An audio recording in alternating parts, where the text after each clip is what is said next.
শীতের সিজন প্রায় শেষ হতেই চললো, তো তাই কড়াইশুঁটি ছিল, তা দিয়ে কড়াইশুঁটির কচুরি এই বছর একবারও খাওয়া হয়নি। তার জন্য ঝটপট করে কড়াইশুঁটি আর কাঁচা লঙ্কা ধনেপাতা নিয়ে পেস্ট করে নিলাম।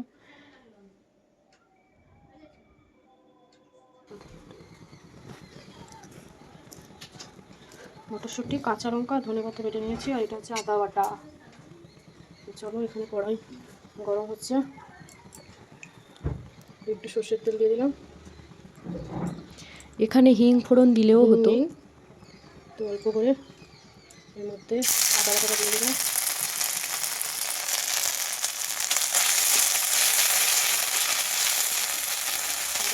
হিংটা ছিল না বলে মটরশুঁটি এটা দিয়ে দিলাম, পেস্ট করাটা বাটা মটরশুঁটিটাকে বেটে রেখেছিলাম, তো ওটা দিয়ে দিলাম।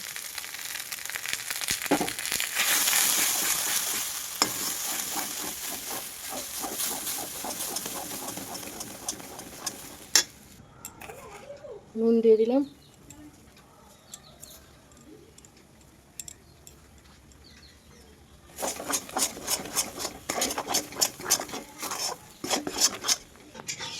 শুকনো শুকনো হয়েছে,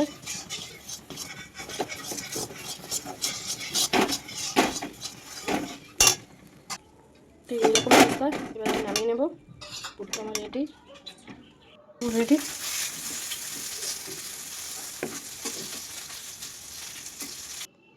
তারপরে ময়দার মধ্যে ময়ান দিয়ে, যেমন লুচি ভাজার যেরকম ময়ান দেওয়া হয় সেই রকম ময়ান দিয়ে মেখে নিয়েছি।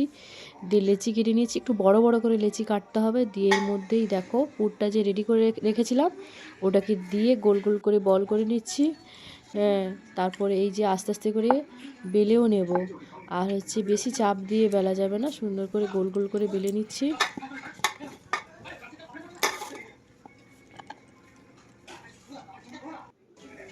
এই দেখো সুন্দর বেলা হয়ে গেছে, আর এদিকে ভেজেও নিলাম। খুব সুন্দর কিন্তু হয়েছিল খেতে। তো তোমরা অবশ্যই কেমন করে ভাজো জানাবে রেসিপি কমেন্ট সেকশানে, আর পারলে লাইক কমেন্ট শেয়ার করতে কিন্তু ভুলো না। আর হ্যাঁ, এদিকে দেখো খুব নরম তুলতুলে হয়েছিল, ভেতরটা কেমন দেখতে লাগছে। এবারে চলো আলুর দম। এবারে লুচিটা যেহেতু একটু মানে হেভি খাওয়ার, তার জন্য ডালপুরিটা, তার জন্য হচ্ছে আমি এদিকে আলুর দমটা একটু হালকা করেই করবো। তো দেখো ছোটো ছোটো আলুগুলো বাড়িতে ছিল, ওইগুলোকে সেদ্ধ করে খোসা ছাড়িয়ে নিয়েছি। এরপরে ভেজে নিচ্ছি ভালো করে।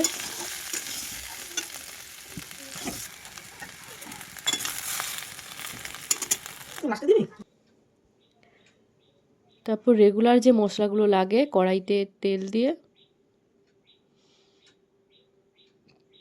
পেঁয়াজ, রসুন, আদা বাটা,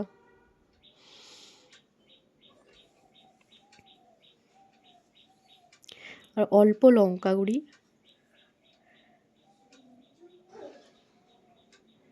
হলুদ গুঁড়ি, এইগুলো দিয়ে দিয়েছি। এখানে কোনো চাল মগজ বাটা বা দই বা কাজু বাদাম বাটা বা পোস্ত এগুলো দিইনি, তো পারলে তোমরা অবশ্যই দিয়ে দিও, খেতে অবশ্যই ভালো লাগবে আরও। এরপরে অল্প চিনি ছড়িয়ে দিলাম, টমেটো কুচি দিয়ে দিয়েছি।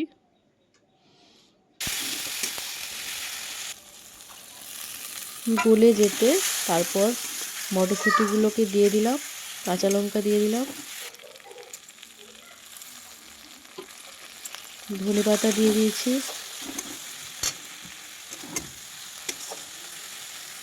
দিয়ে নাড়িয়ে চাড়িয়ে ওই ভাজা আলুগুলোকে দিয়ে দিলাম।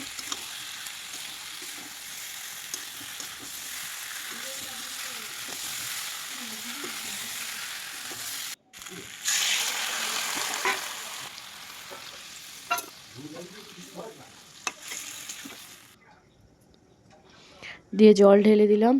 জল ঢেলে ফুট উঠতে ওর মধ্যে হালকা একটু গরম মশলা দিয়ে দিলাম। চলো রেডি হয়ে গেছে, এবারে খাওয়া যাক।